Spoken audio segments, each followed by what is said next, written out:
Oi pessoal, tudo bem? Meu nome é Ana Carolina Baia, eu sou nutricionista esportiva e eu vim aqui falar um pouquinho com vocês sobre alimentação saudável. É comum hoje em dia que a gente ache que a alimentação saudável tem que ser algo caro, algo difícil, complicado, de tanta abobrinha que falam na internet. Porém, não é bem assim, né? A gente sabe que para ter uma alimentação saudável a gente tem que ir para o básico, para os alimentos mais in natura, que de acordo com o guia alimentar são alimentos que não são processados, né? Eles são basicamente como a natureza nos deu. Então vamos pôr uma banana, né? A gente também tem os alimentos que são minimamente processados, por exemplo, um pepino em conserva. Ele é ainda um pepino, né? Não é ultra processado, mas ele foi colocado ali junto com açúcar, sal, né? E foi fechado em uma solução para manter conservado. E por fim a gente tem os alimentos ultraprocessados, que é o que a gente tem que comer na menor quantidade possível, que são quais, por exemplo, bolachas recheadas, salgadinhos, né, que são alimentos que estão totalmente fora, né, de um padrão. Então vamos pegar o exemplo do milho, né? O milho, ele, assim, se a gente for comer ele na espiga, ele é considerado um alimento in natura. Quando a gente coloca o milho enlatado, né, ele já é um alimento minimamente processado. E esses dois primeiros a gente pode sim estar consumindo. Primariamente os alimentos que são os não processados, né? E depois os minimamente. E por fim, o que tem que ser o mais esporádico possível, com a menor frequência de consumo, ou até não ter, seriam os ultraprocessados, né? Pegando o exemplo do milho, então a gente teria daí os salgadinhos, né? Que tem alguns que são na versão de milho. Então, esses são as três categorizações que o guia traz pra gente. E agora eu quero falar um pouquinho com vocês sobre como montar um prato saudável, então, né? Já que a gente tem que desconstruir isso de que a alimentação ela tem que ser algo complicado, né? Ela tem que ser algo difícil. Então, eu vim mostrar para vocês hoje a simplicidade de estar montando um prato alimentar, tá? Isso aqui vale tanto para o almoço quanto também para o jantar. Então, o que a gente vai olhar aqui é a seguinte distribuição. As folhas e vegetais, elas têm que compor pelo menos metade do nosso prato, né? O ideal é sempre diversificar ao máximo que a gente puder. Então, quanto mais colorido for o teu prato, melhor. Isso significa que ele tem alguns nutrientes que não estão presentes em determinadas cores. Por isso, quando a gente agrupa várias cores, a gente está agrupando vários nutrientes, né?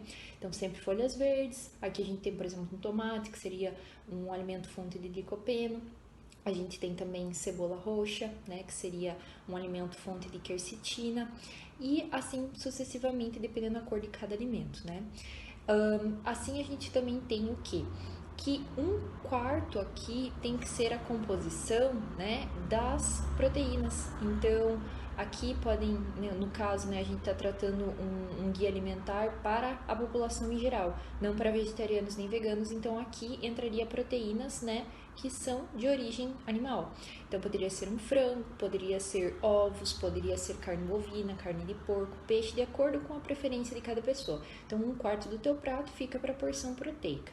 Metade dele fica vegetais e folhas, e aqui uma porção, né, desse outro um quarto, metade fica para os legumes, né, que também no geral aqui está um quarto, mas eles podem sim ser consumidos também em maior quantidade, né? Aqui entraria, nos legumes entraria abobrinha, berinjela, brócolis, couve-flor, enfim, também sempre lembrando de diversificar o máximo possível. Se não der para diversificar no dia, então se no dia você não conseguir consumir várias cores, tenta pelo menos dia sim, dia não, e diversificando esses vegetais, esses legumes, tá? E aí a gente finaliza aqui também essa outra parte de um quarto com os grãos, esses grãos aqui, podendo ser tanto aqui como vocês veem as leguminosas, né, que são feijão, lentilha, grão de bico, ou também poderiam ser os cereais, né, onde a gente encontra o próprio milho, como eu comentei com vocês, pode ser o arroz, pode ser o macarrão, né, obviamente sempre preferindo os integrais, né, os carboidratos integrais, que tem mais fibras, né, ajudam a nossa microbiota intestinal, ajudam na saciedade. E aí, de sobremesa, é bem interessante também a gente fazer o consumo de frutas. Frutas são ótimos fontes de nutrientes, de vitaminas, de minerais, de água, de fibras. Então, elas também são riquíssimas em diversos compostos. Assim como variar os vegetais é bom, variar as frutas também é, né? Então, a gente tem aqui essa distribuição de 50% dos das folhosas e vegetais, 25% do prato de proteína, 15% aproximadamente aí dos legumes, 10% em média, podendo variar até para metade dos grãos e leguminosas, né? Sobremesa, uma porção de fruta. E a gente também pode estar agregando uma gordura boa para essa refeição, né? A gente tem que tirar o estigma que toda gordura é ruim, não é bem assim. Então, gorduras boas como o próprio azeite de oliva, eles podem muito bem ser colocados diretamente no prato, né? Então, seja aqui temperando a própria salada, seja colocando por cima do prato inteiro.